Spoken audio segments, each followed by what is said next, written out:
रक्षा division के headquarter Kharan में BNR के रेस्ट हाउस तबाही के शिकार। अदम तवज्जुही के बाइस सरकारी इमारत भूत बंगला बन गई, जो खारान शहर के मेन रोड पर वाक़ है, जहां जुल्फ़िकार अली भुट्टो समेत पाकिस्तान के वज़ीर आज़म, वज़ीर आला, गवर्नर और आला सियासी शख्सियात ने लम्हात गुजार कर मुलाकातें की।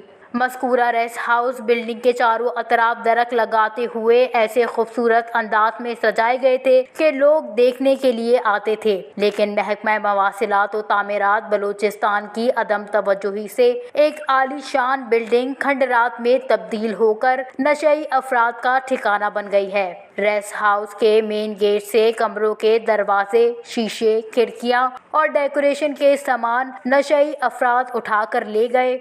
आवाम के टैक्सों से करोड़ों रुपए की लागत से तामीर होने वाली बिल्डिंग नाकारा है। खारान के समाजी हलकों ने सूबाई हुकूमत से मुतालबा किया है कि डिविजनल हेडक्वार्टर खारान में सरकार के करोड़ों रुपए मालियत की जमीन पर वाक़े बीएनआर रेस्ट हाउस को तामीर और मरम्मत करके काबिल इस्तेमाल बनाया जाए। वश न्यूज़, खारान।